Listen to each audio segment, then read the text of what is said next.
ناظرین، جس false flag operation کا انتظار تھا وہ انڈیا نے کر دیا ہے، یعنی کہ جھوٹ کا ایک ڈرامہ کئی گھنٹوں سے اس میں رنگ بھرنے کی کوشش کی جا رہی تھی، اور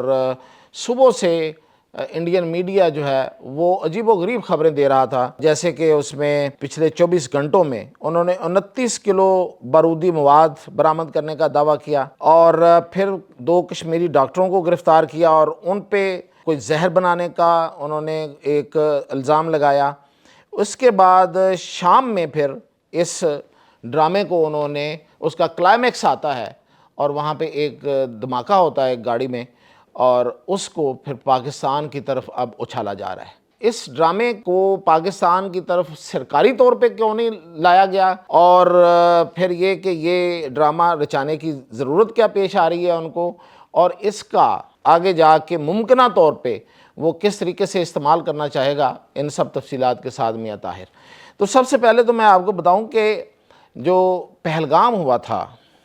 اس میں وہ جو ڈرامہ انہوں نے بنایا تھا، ظاہر ہے ڈرامہ بنانے میں یہ ماہر ہیں،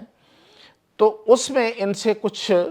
اس ڈرامے کی کچھ چیزیں رہ گئی تھیں، وہ ڈرامہ جو ہے وہ حقیقت کے قریب نہیں لے جا سکے تھے۔ ڈرامہ تو ڈرامہ ہی رہتا ہے، لیکن اس کو کچھ نہ ایسا رنگ دینا پڑتا ہے کہ جس سے وہ لگے کہ نہیں یہ حقیقت ہے کچھ ٹائم کے لیے لوگوں کو۔ تو وہ انہوں نے جو غلطیاں وہاں کیں، جو بلکہ اس کو فاحش غلطیاں کہیں، بلکہ فحش ہی کہہ لیں، فحش غلطیاں جو انہوں نے کیں وہ یہ تھیں کہ انہوں نے فوری طور پہ پاکستان پہ الزام لگایا، مطلب ود ان منٹس، اور 10 منٹ کے اندر اندر اس کی ایف آئی آر درج کرا دی، یعنی کہ وہ سب کچھ پہلے سے تیار تھا اور ایسے انفولڈ ہوتا گیا، اس لیے کہ وہ پورا ڈرامہ تھا، اور ڈرامے کا وہ جو ایک طریقہ کار ہوتا ہے، ظاہر ہے ڈرامے بنانے کا بھی ایک طریقہ کار ہے نا، ڈائریکٹر ہوتا ہے وہ اس کو دیکھتا ہے کہ کس طریقے سے اس کو لے کے آگے چلنا ہے، تو ڈائریکٹر کہیں مطلب غلطی کر گیا، تو یہ ساری غلطیاں اب وہ دہرانا نہیں چاہتے، تو اس لیے ابھی اتنی دیر لگ رہی ہے۔ کوئی ان سے کوئی اچھے کی امید نہیں کرنی چاہیے۔ کچھ لوگ ہیں جو اس وقت یہ سوچ رہے ہیں کہ شاید وہ سلنڈر بلاسٹ ہے تو سلنڈر بلاسٹ ہی وہ کہیں گے آخر میں بھی، ایسا لگ نہیں رہا، اس لیے کہ پچھلی دفعہ کی طرح، کیونکہ دنیا نے ان پہ جو انگلی اٹھائی تھی وہ یہ اٹھائی تھی کہ بھئی یہ کیسے ہو سکتا ہے کہ ابھی واقعہ دہشت گردی کا ہوا ہی ہے اور آپ کو پتہ چل گیا کہ یہ پاکستان سے آئے ہیں، اور اگر آپ کو اتنی جلدی پتہ چل گیا تھا تو آپ روک کیوں نہیں پائے تھے پھر؟ اگر آپ اتنی تیز ہیں کہ آپ کو واقعہ کے فوری منٹس بعد آپ کو پتہ چل جاتا ہے، تو اس سے پہلے آخر اس کی پلاننگ ہوئی ہوگی، لوگ داخل ہوئے ہوں گے، کہیں آئے ہوں گے، اسلحہ لیا ہوگا، تو آپ نے تو اس وقت نہیں پکڑ سکے۔ تو یہ وہ تھا ان کا۔ تو اب انہوں نے یہ کیا ہے کہ اب یہ کہہ رہے ہیں جی ہم پراپر اس کی انویسٹیگیشن کر رہے ہیں، اور انویسٹیگیشن کے بعد ہم یعنی کہ تھوڑا ٹھہر کے پاکستان پہ الزام لگائیں گے۔ اچھا، یہ تو سرکار کی پوزیشن ہے، لیکن میڈیا نے کام شروع کر دیا اپنا، گدی میڈیا، جعلی میڈیا، جھوٹا میڈیا، اس کو تو ایک بس اشارہ چاہیے، انہیں اشارہ مل گیا کہ کام اٹھا دو، انہوں نے اٹھا دیا ہے۔ این ڈی ٹی وی جو کبھی بہت زبردست ٹی وی ہوا کرتا تھا، لوگ اس کی خبروں پہ یقین کرتے تھے، اور صرف انڈیا میں نہیں، انڈیا سے باہر بھی اس ٹی وی کو دیکھا جاتا تھا، وہ اس کی حالت دیکھیں کہ وہ کس طریقے سے، کہ پہلے وہ شروع کرتا ہے سلنڈر بلاسٹ سے، اور فوری اس کے کچھ ہی دیر میں وہ آ جاتا ہے کہ نہیں جی یہ تو دہشت گردی ہے اور پاکستان نے کرائی ہے۔ وہ ریپبلک والے کا تو مطلب پوچھے ہی نہ، وہ تو شاید کیا، ریپبلک ٹی وی تو بنایا ہی اسی لیے گیا ہے کہ وہ اینٹی پاکستان اس نے کرنا ہے۔ اب یہ اس کی ضرورت کیوں پڑ رہی ہے؟ ضرورت اس لیے پڑ رہی ہے کہ یو پی الیکشن 100 ڈراموں کے باوجود، اور وہ آپریشن سندور جو تھا ایک، اس کے باوجود وہ ہار رہا ہے مودی، اور یہ اس کے گلے کی ہڈی ہے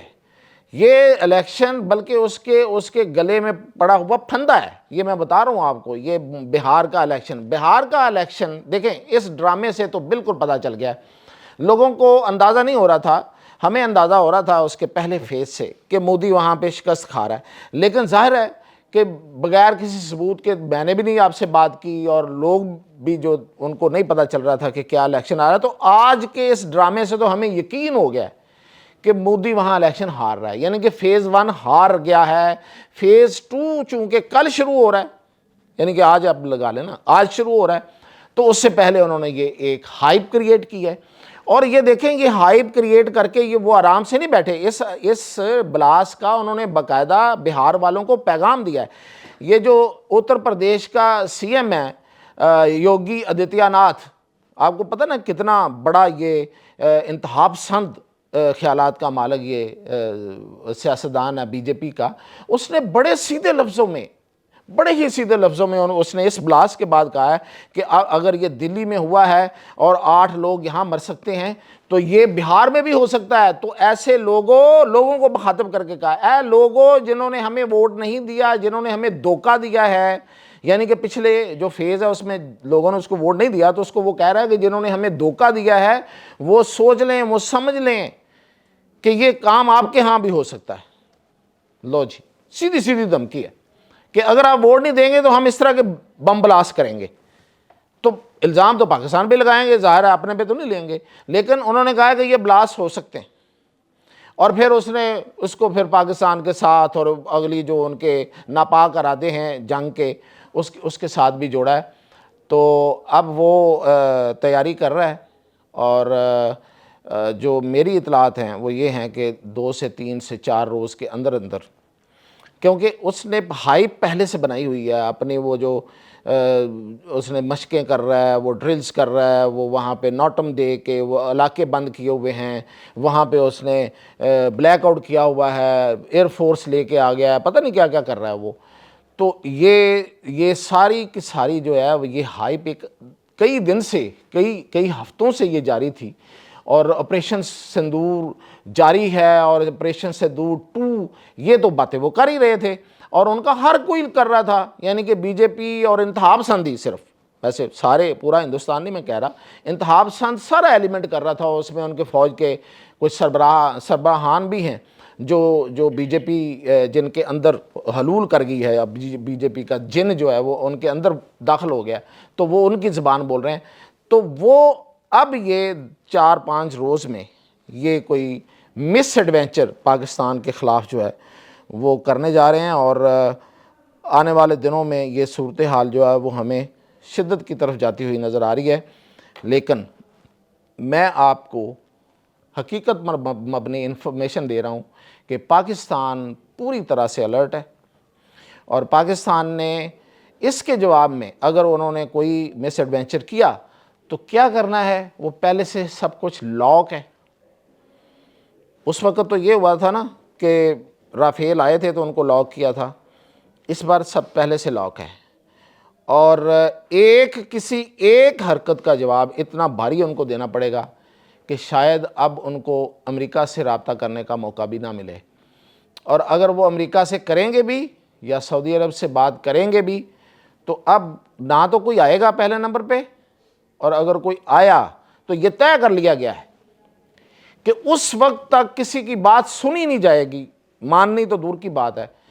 جب تک یہ بھارت خود معافی نہ مانگ لے، خود توبہ نہ کرے، خود کانوں کو ہاتھ نہ لگائے کہ ہم آئندہ سے ایسا نہیں کریں گے۔ تو یہ ہے ہماری تیاری، بڑے سیدھے، بڑے 2 ٹوک اور مختصر لفظوں میں نے بتا دیا ہے، اور مزید تفصیلات آپ کو میں اب اپڈیٹ کرتا رہوں گا۔ اس پہ اب ہم آ گئے ہیں، ان پہ ہماری پوری نظر ہے، یہ بھارتیوں کی، یہ بھارتیوں پہ، ان کی مکاری پہ، یہ لومڑی کے بچوں پہ، یہ ان پہ ہمارا یہ جو بی جے پی والے، اگین میں بھارتیوں کی سب کی بات نہیں کر رہا، میں انتہا پسندوں کی بات کر رہا ہوں، انتہا پسندوں پہ اور ان کی تمام حرکات و سکنات پہ نظر ہے، اور ان کا ایک حرکت کو ہم آپ کے سامنے ایکسپوز کریں گے، ان کے ڈراموں کو، ان کے جھوٹ کو، ان کے پروپیگنڈے کو، اور یہ جو ہائپ کریٹ کرتے ہیں، یہ جو جنگی جنونی ہیں جن کو اس دنیا میں سوائے اس کے کچھ نظر ہی نہیں آتا،